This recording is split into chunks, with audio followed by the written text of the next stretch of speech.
Evangelho de Jesus, conforme escreveu João, capítulo de número 21, verso de número 3 diz: Disse Pedro: vou pescar. Disseram eles: nós também vamos contigo. Foram, subiram para o barco e naquela noite não pescaram nada. Sabe o que é? Falta uma coisa, falta um detalhe nessa palavra para que tivesse peixe na pescaria. Deixa eu te dizer, nós somos tentados a reproduzir modelos, nós somos tentados a correr corridas que não foram feitas para nós corrermos, ou a gente tenta fazer porque achamos que é bonito, mas não tem a ver com a gente. O bom de se encontrar com Jesus é que quando nós nos encontramos com Jesus, Ele desconstrói o velho homem e constrói em nós algo novo. Nós passamos a viver algo novo. E quando nós vivemos algo novo, as coisas velhas passou. Então, veja, Pedro é um pescador de homens. Nesse texto que nós lemos, é o final. Pedro já é um pescador de homens, tentando ser um pescador de peixes. E você percebe que o maior erro de Pedro foi tentar ser quem ele era antes de Jesus chegar. Porque a partir do momento que Jesus chegou, Pedro já não é mais o pescador de peixes. Pedro agora é um pescador de homens. Então percebe uma coisa, veja, se você olhar a história de Pedro, fazer um rebuscado na história dele, você vai perceber que quando Jesus encontrou Pedro pela primeira vez, Pedro era um pescador de peixe que já estava dando errado na vida, já estava com os BO, já não estava dando certo, já não estava pescando coisa nenhuma, já estava no fracasso. Jesus estava chegando, então a possibilidade de Pedro mudar de vida era muito grande. E Jesus entrou no barco de Pedro, usou o barco de Pedro para pescar. Quer dizer, o negócio virou para o lado de Pedro. A vida estava um declínio, estava tudo arrebentado. De repente Jesus chegou. Uau! Não sei se você consegue perceber, mas eu consigo ver exatamente o que aconteceu depois que Jesus chegou na minha vida. O negócio mudou. É ele chegar que a vida muda. Não tem como ser a mesma pessoa depois que Jesus chega. Não tem. Você, olha, eu vou até contar uma coisa engraçada pra você. Eu não sirvo mais para desviar, para não ser isso que eu sou hoje. Eu não sirvo mais, porque eu já fui longe demais. Eu já preguei demais para voltar atrás e dizer: olha, isso não é verdade. Só que eu só se eu for retardado. Se eu tiver um problema mental, bateu a cabeça, por exemplo, bateu a cabeça, ficou com um probleminha, e aí agora está dizendo tudo o contrário do que ele diz. Não, já fui longe demais.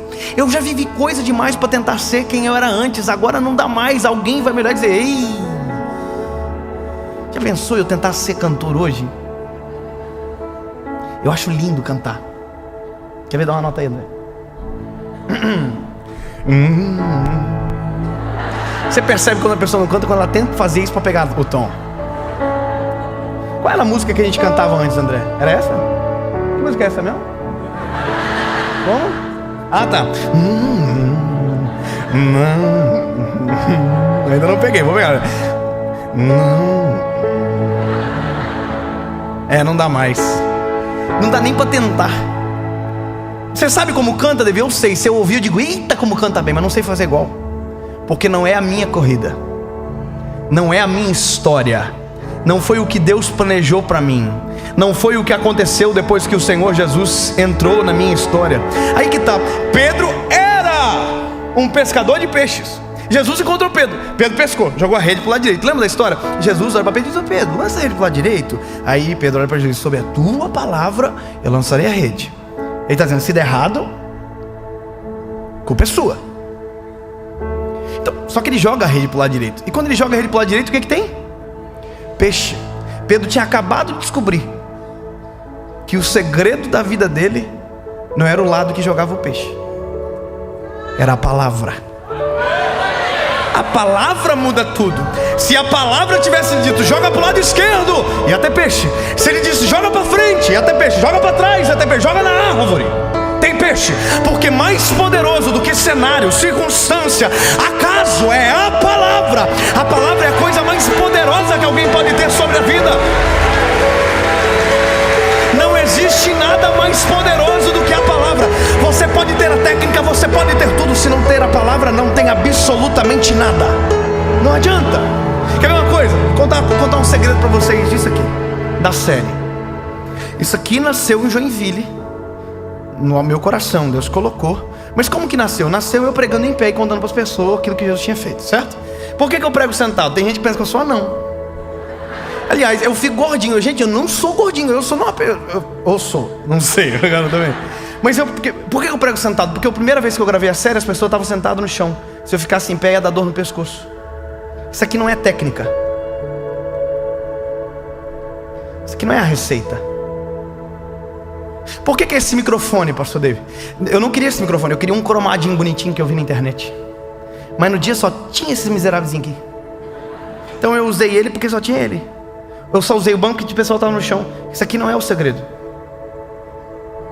Isso aqui não é o segredo.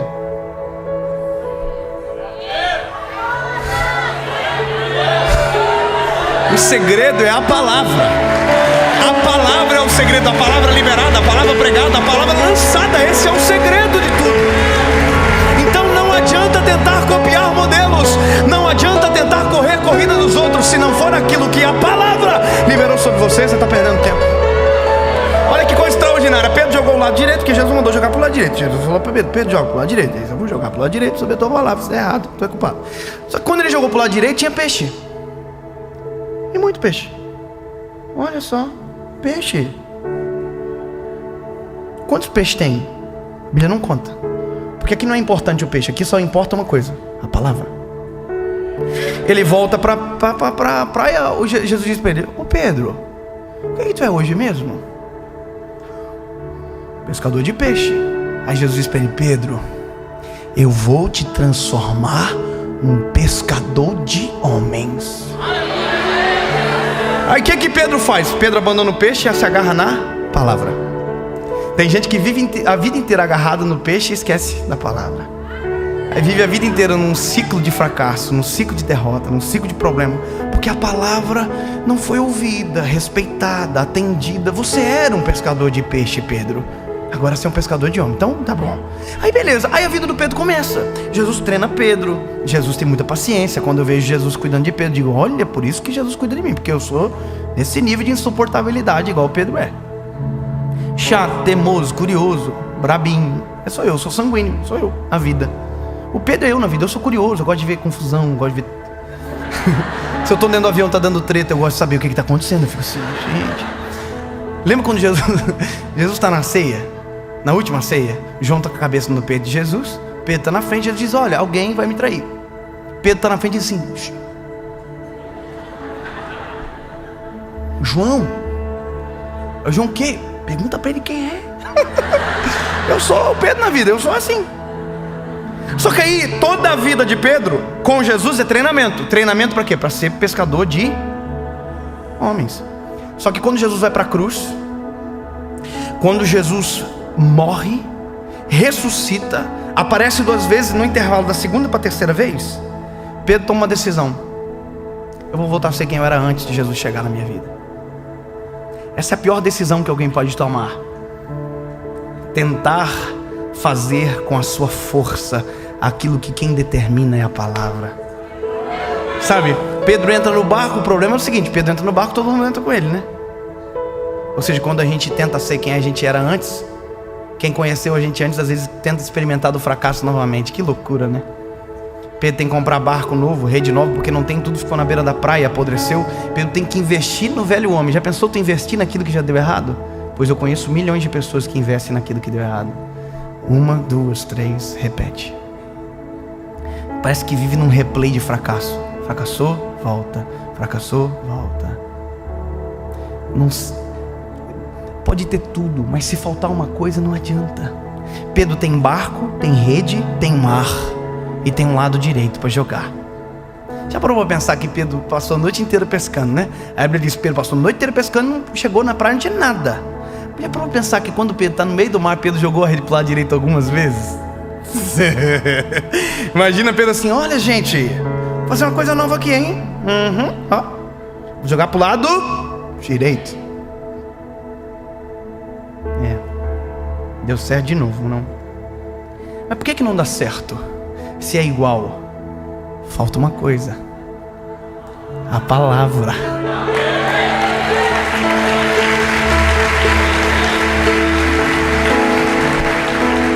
Aí, eu sou apaixonado por isso aqui, irmão. Por isso que eu fico quase doido quando eu prego. Porque, olha que coisa maravilhosa. Jesus vai na praia. Jesus está na praia esperando eles estão chegando. A mesma cena que aconteceu. Jesus vai dizer: e aí, gente, vocês tem alguma coisa para comer? Não. Então volta e joga a rede para o lado direito. Mas é no mesmo lugar que deu errado a noite inteira. É no mesmo errado que fracassou, no mesmo lugar que fracassou a noite inteira. É o mesmo lugar onde o fracasso é a realidade. Pois é, mas se for pela palavra é possível dar certo. Aonde tudo já deu errado, é possível viver novidade de vida no meio do caos, hein? A Isaías lembra: construirei um caminho no deserto, porém rio nos ermos, eis que faço uma coisa nova. É o poder da palavra fazer dar certo no lugar onde tudo deu errado. Só que no caso de Pedro, não é para que ele permaneça naquele lugar, é para que ele volte para o lugar de onde não deveria ter saído. Pedro, imagina Pedro assim voltando a pescar: tomara que não tenha peixe, tomara que não tenha peixe. Se tiver peixe eu sei quem é, se for, meu Deus, nós vamos sofrer agora. Pedro tossiu na hora, disse: olha, vai dar um problema gigantesco, porque nós vamos poder jogar aqui, vamos jogar a rede para lá direito. Tomara que não tenha peixe, tomara que não tenha peixe. A palavra. Se tem palavra, tem peixe. Se tem palavra, dá certo. Aí Pedro, aí João olha para Pedro e diz: Pedro, tu tá lá. João é o mais dramático, sai ainda lá. Aí Pedro diz: eu sei, se joga na água, porque também é muito dramático. E volta para a praia. Só que quando ele volta para a praia, a Bíblia vai dizer que Jesus tem com ele pão, brasa e peixe. Jesus nunca precisou do peixe que você foi pescar. Jesus nunca precisou do peixe que você foi buscar no meio do mar, porque tudo que você precisa já tem com a palavra, já tem nele. Você não precisa ir atrás de pão, ele é o pão da vida. Você não precisa ir atrás da alegria, tem vinho com ele, tem brasa para aquecer, tem peixe para alimentar. Está com sede, ele é a água da vida, ele é autossuficiente. Depois de você descobrir a palavra, você não precisa nada além da palavra. Essa é a maior loucura de viver com ele, porque tudo que você precisa é a palavra e tem nele. Imagina, Pedro voltou com a rede cheia de peixe e tem peixe. Mas por que eu voltei para pegar peixe se o Senhor tem peixe? Só que olha que interessante, no primeiro milagre não tem a quantidade de peixe, agora tem. Que legal. Pensou Pedro, por que tem a quantidade de peixe? Porque Pedro contou. A pior coisa da vida é contar algo que a gente não precisa. Já imaginou a raiva de Pedro contando peixe? Imagina Pedro assim: 1, 2, 3, 4. E parece que, não está na Bíblia, mas parece que eu vejo Jesus assim: conta. Conta. Imagina Pedro assim, sem motivo para nunca mais voltar atrás. Sente um motivo para nunca mais abandonar a palavra. 103 motivos para nunca mais voltar a ser quem eu era antes. Ei, 153 motivos para saber e lembrar que o que vale na vida é a palavra. Não é a técnica, não é a forma, não é a receita, até porque ela não existe. Ponto. Agora acaba tudo. Que negócio? É a palavra, né? A palavra é o seguinte: pescador de homens. Jesus pergunta para Pedro: tu me amas, Pedro? Oh, eu te amo, Jesus. Então apacenta as minhas ovelhas. Cumpre a minha palavra. Vive a minha palavra. Sabe o que eu termino é que Pedro apanhou da vida, mas aprendeu com ela. Levou-lhe um couro, mas aprendeu. Jesus foi embora, disse: olha, eu vou deixar o Consolador com vocês. Vou enviar o Consolador. Ele estará com vocês todos os dias. E ele vos fará lembrar do que eu fiz. Beleza? Aí estão tudo em Atos dos Apóstolos, capítulo número 2. A Bíblia diz: e cumprindo-se o dia de Pentecostes, estavam todos reunidos no mesmo lugar, quando de repente ouvi um som impetuoso que encheu a casa onde eles estavam assentados, e todos foram cheios do Espírito Santo. Aí Pedro, o pescador de homens, a porta do templo abre, Pedro chama a responsabilidade e diz: não é a técnica, é a palavra. Deixa pra mim, eu vou fazer. Esse povo não está embriagado não, gente. Esse povo está cheio do Espírito Santo. Pedro prega a palavra, vive a palavra, e no final faz um apelo. E a Bíblia diz que Pedro teve 3.000 motivos para nunca mais voltar atrás.